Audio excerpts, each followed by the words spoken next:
One of the most helpful things I've learned is that I'm not alone. You're not alone. And as we open up to the right people, we'll see our communities grow bigger and stronger.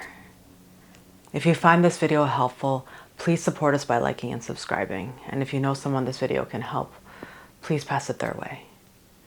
My mission is to help make the world a safer place by sharing with you the stories that saved me. Well, first things first. Ever since I took your dirty talk class, my bedroom vocab has grown exponentially in a very good way. Yeah, that's what I love to hear. But yeah, that's what I'm here for. Yes, thank you. I really appreciate it. It was also a really fun class. Yeah, I had a good time. But okay, go ahead and tell me what got you interested in sex and sex education? I had a pretty conservative upbringing, like conservative Christian upbringing. So we'll start there, because I was very sexually repressed. So I think if I hadn't had that, then I wouldn't end up where I am now with sex education. I grew up with a lot of negative messaging about sex. Like, besides American sex education just being awful, there was a lot of messaging at home and in church that was like negative and shameful about like waiting until marriage for sex, like waiting for the right person. Boys only want one thing and you got to be careful. Those kinds of messages, and it's like very strange growing up that way. And then there's also a lot of homophobia. So there were moments that I remember being attracted to women and then feeling like I was wrong or disgusting or something wrong with me if I was attracted to a woman. So having to unlearn that after growing up with those messages was really challenging. Yeah. Purity culture has really brought a lot of shame to a lot of people that I know. I remember even when I was married, and I didn't have sex until my husband. So you grew up with a lot of similar messages? Yeah. But even in marriage, because when you're telling somebody that sex is bad, you can't just be like, until you're married. And, that doesn't and then turn all off. of us, it doesn't turn off. So I was so guilty in my marriage. Yeah. With my first, you know? Because I was told for 20 years before that sex was bad. Yeah. So how is that supposed to just change after one night or after your wedding? Yeah. Wow. How did you get over or process your way out of that type of thinking though, and that shame? I think it was a lot of just disconnecting from my parents' values throughout college and figuring out what I actually believed and what I valued instead, which is more about empowerment and finding out what I wanted instead of what they wanted, not believing in this narrative of the one true person that I should be with and waiting for. And there's just so much of the double standard too. It's all about women waiting. You don't really hear much about the men waiting, right? Do you?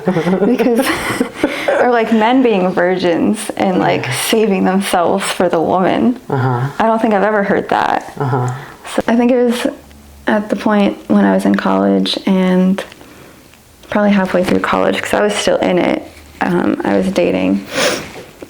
When I went into college for my bachelor's in psych, I was dating a religious Christian boy who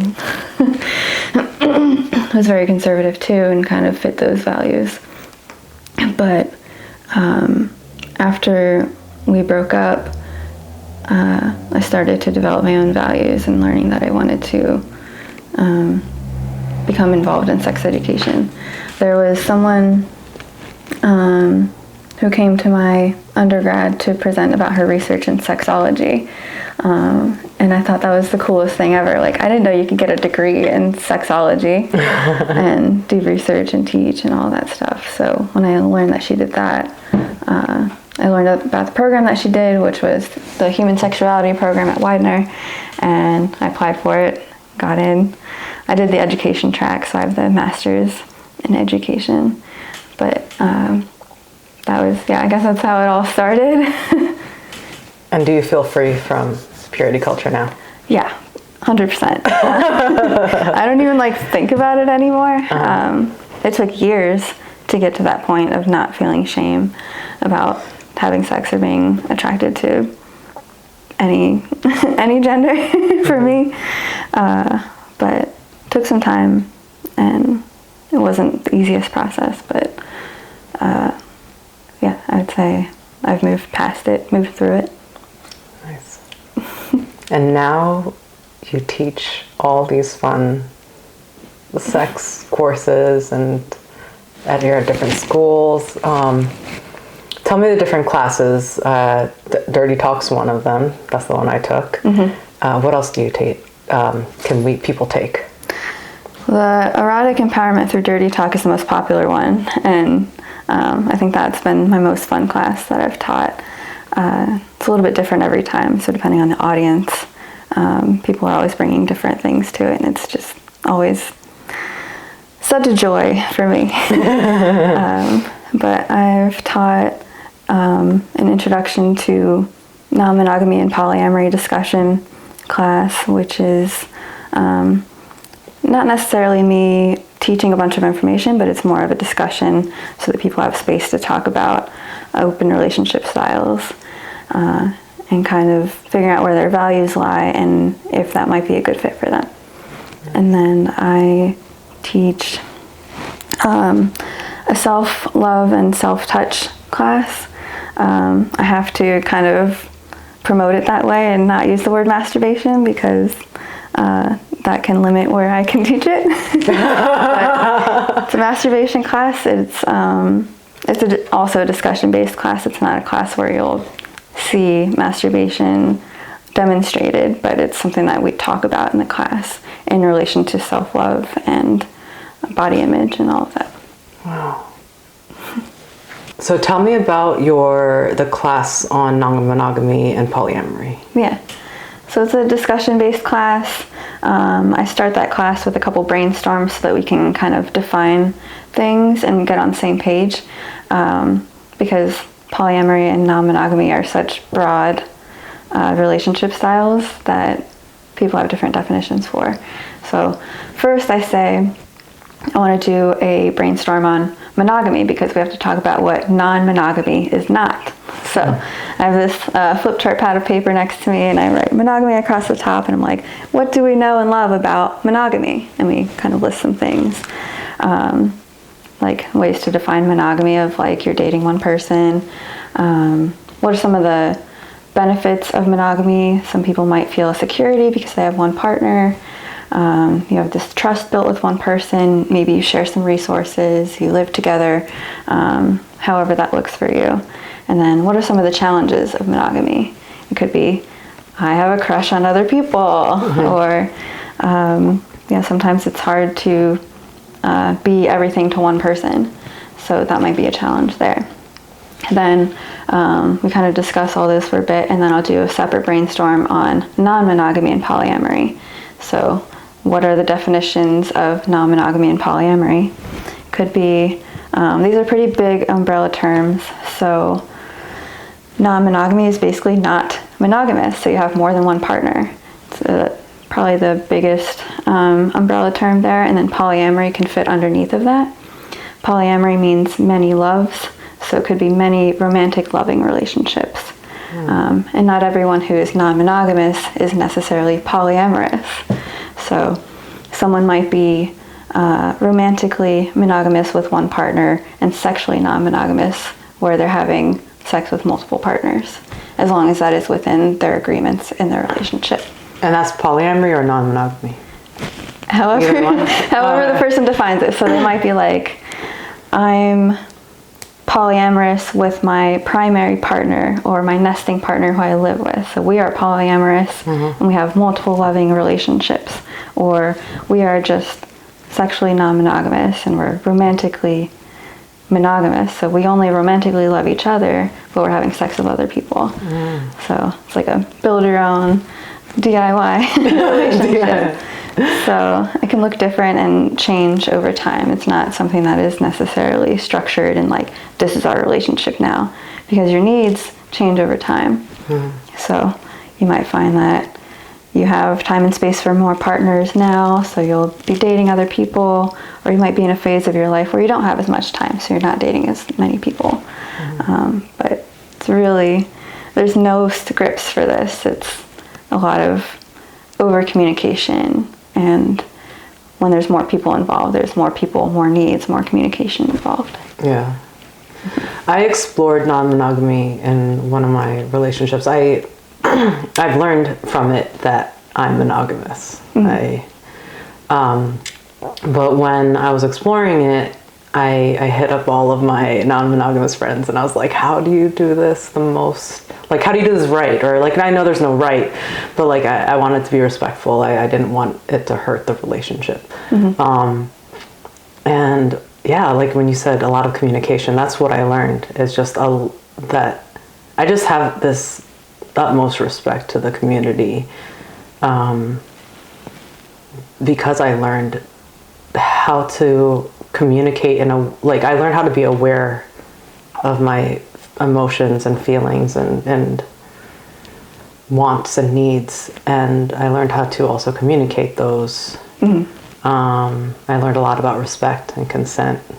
Yeah.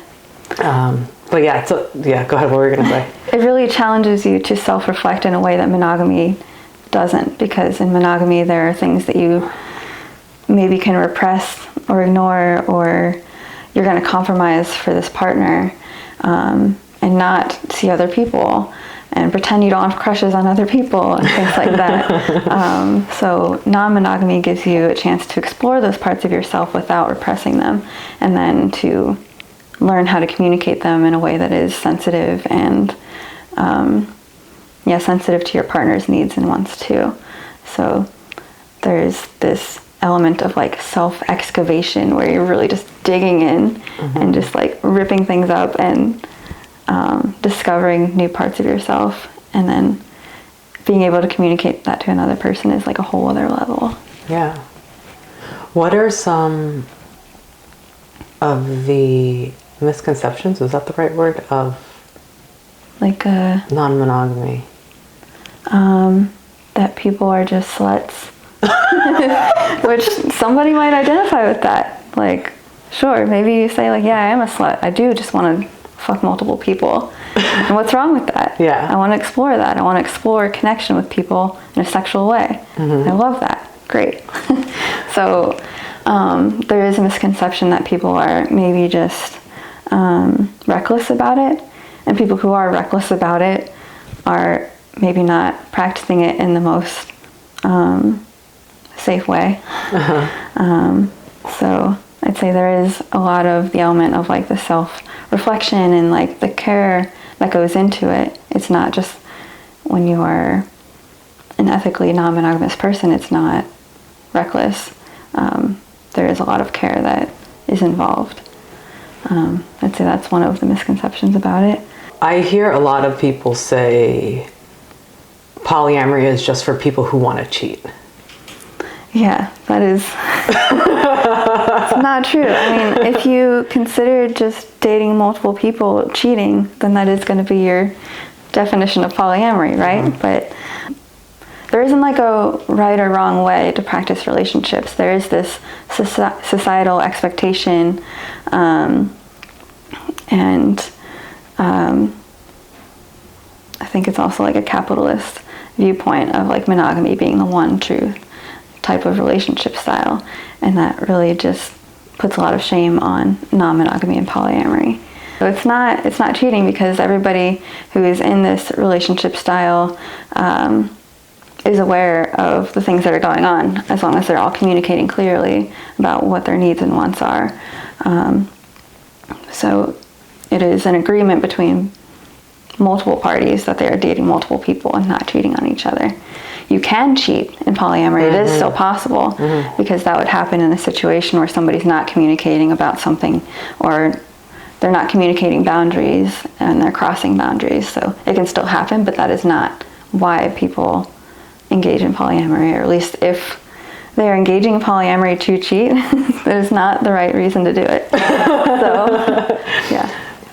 Tell me about relationship anarchy. So relationship anarchy, anyone could be a relationship anarchist. It's not necessarily just people who are polyamorous. Even monogamous people can be relationship anarchists. It's still kind of a newer concept that I'm practicing. So I wouldn't say I'm super experienced with this, but I've been doing some research and I really identify with a lot of the values of relationship anarchy, where it's basically just taking normative scripts about relationships and saying fuck it. Like, it's more in line with my values of letting relationships authentically happen the way that they do and not controlling them as much. So just putting more intentionality into relationships based on the individual needs of each person involved.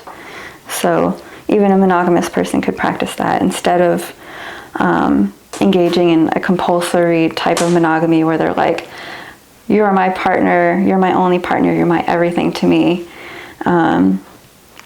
And this is the way our relationship should look because this is how it looks for everyone. It's how does this relationship look for us because of our different backgrounds, our different values, and our different personalities. So every relationship just authentically looks the way that it does based on the people involved. So in non-monogamy, it's applied, relationship anarchist values are applied of like, there really is no script for it. It's you grow and develop and let relationships happen the ways that they do naturally.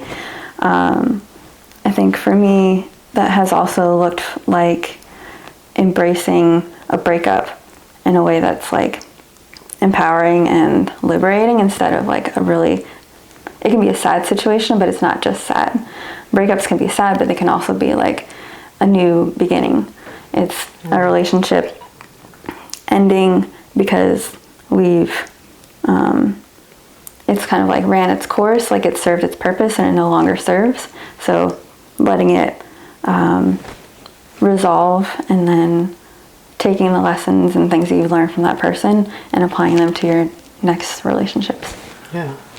I love that because there's so much shame in breakups, right? Like there's that thought, and I've had it with every breakup, even though some were just completely loving and we still respect each other. There's that thought of like, oh, I failed again. Yeah. The end of a relationship is a failure, but that's not true. We change so much over time. You can't expect to be the same person in a relationship 10 years later.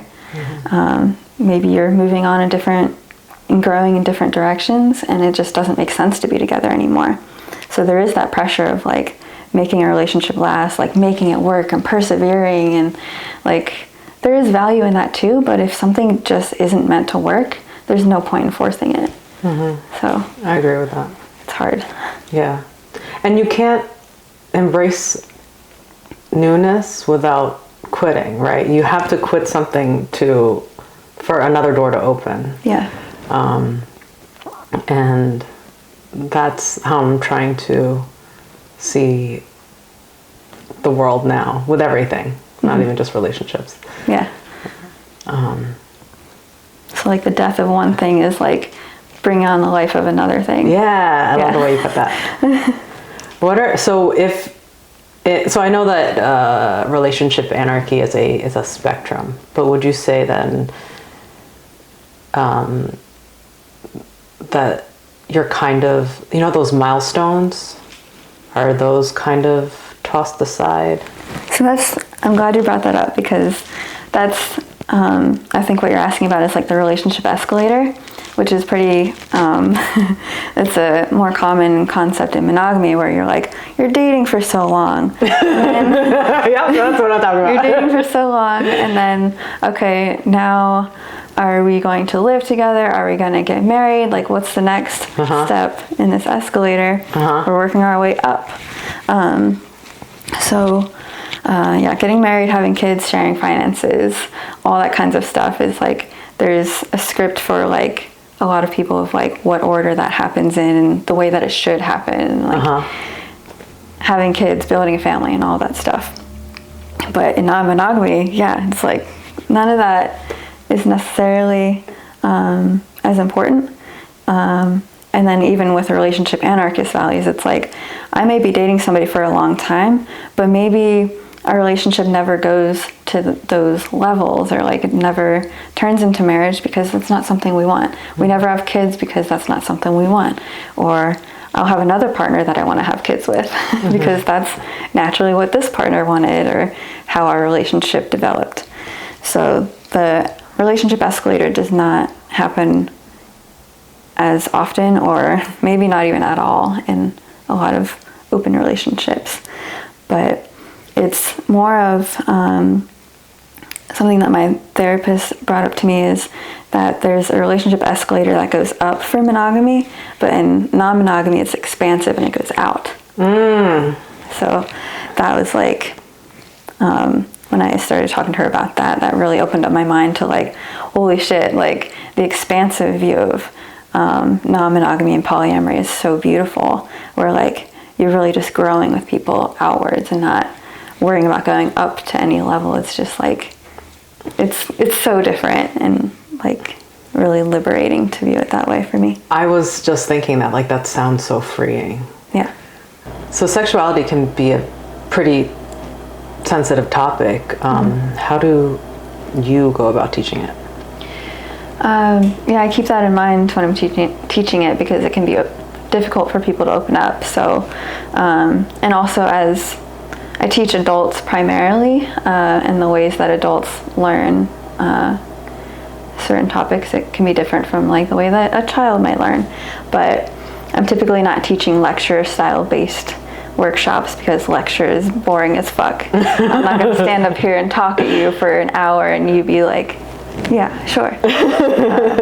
So the ways that I teach is more discussion based and with interactive activities, so that it literally is just a discussion. I'm not here to tell you anything.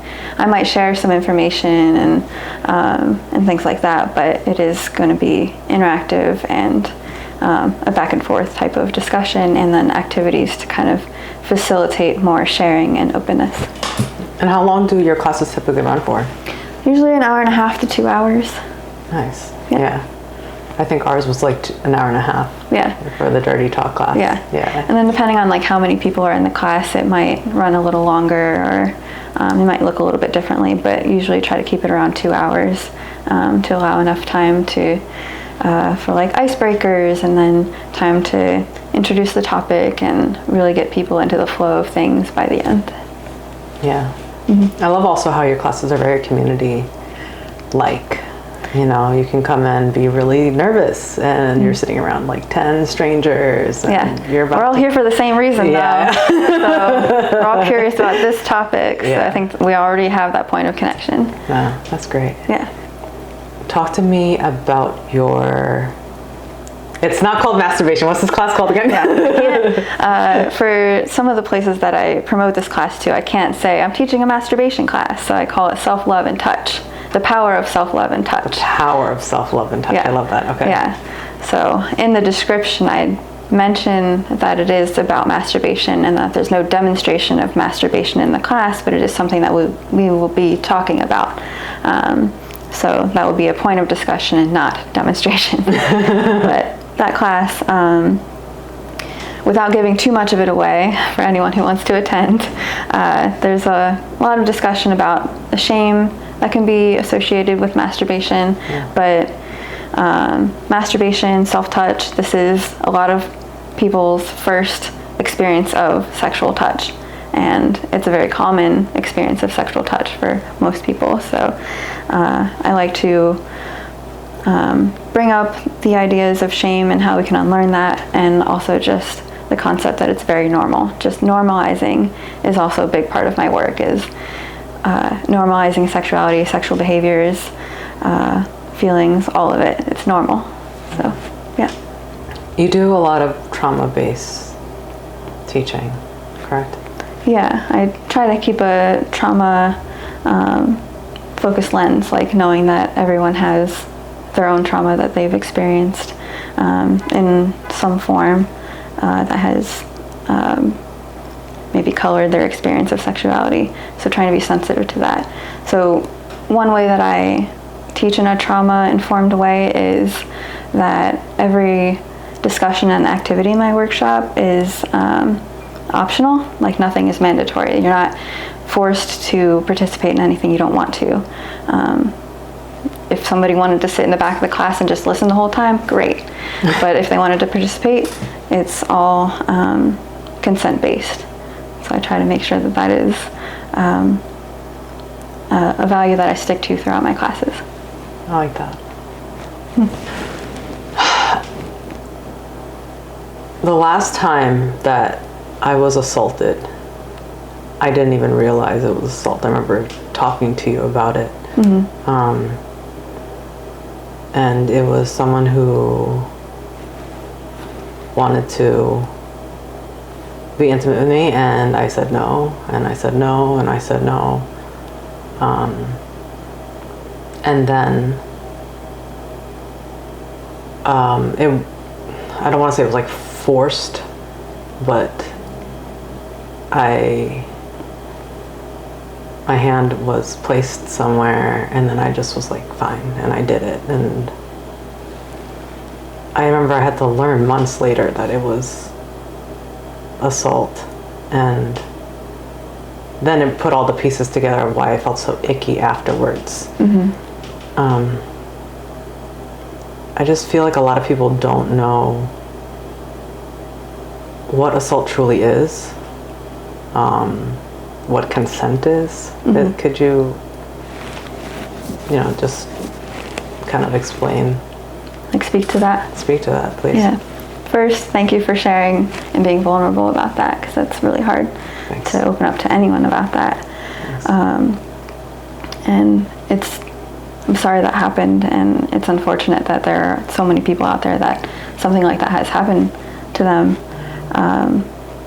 And I think people have this idea about sexual assault of it's this big violent thing, and it's so easy to identify because it's so dramatic or like so obvious to be a sexual assault. But there are anytime your boundaries or consent are crossed or disrespected, that can be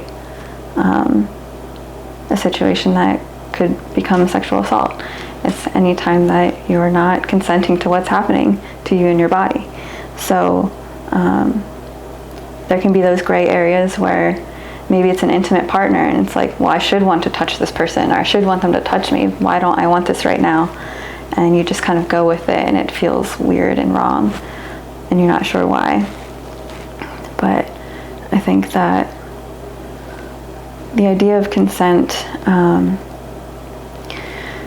should always be enthusiastic. If somebody isn't enthusiastically consenting with a yes, then it's a no. That's great. I actually really like that definition. Yeah, it's simple, but can also be complicated in situations. But I think in that situation, it's important to, like you said, identify what was going on for you and like why it felt icky, and like, yeah, it can sometimes take a long time to figure out what the fuck went wrong and like why it felt that way. But the reason was you weren't enthusiastically consenting. You eventually gave in, but that's not enthusiastic. And I felt guilt. Even now, sometimes calling it assault is just like, to me, I'm like, that's such a strong word to say happened to me when I said yes at the end. Yeah, it's a heavy word. Yeah. And I think that also shows how much we've been gaslit as femme-presenting people or femme-bodied people, gaslit about like things that we want, or gaslit about things that have happened to us. It's like, oh, it wasn't that bad. Like, you said yes eventually, right? Like, you probably wanted it. Like, all these negative messages that just victimize you and make you feel like shit, and the ways that we've been gaslit into just accepting what's happening to us. It probably wasn't that bad if you gave it to it. Just, it's not a helpful conversation to have. We should be talking about what enthusiastic consent looks like. If somebody's not giving you that enthusiastic consent, they should be like leaving you alone, even if it is an intimate partner, especially if it's an intimate partner who knows you. There's a lot of broken trust there, and to be able to build that up again, or to process that afterwards, you just need like a support system, community, friends, therapists. It's something that you shouldn't have to go through alone. Thanks for talking about that and teaching people. Thank you for opening that conversation, all of these conversations. Yeah, I appreciate you, and I appreciate the work that you do. Thank you. Appreciate you.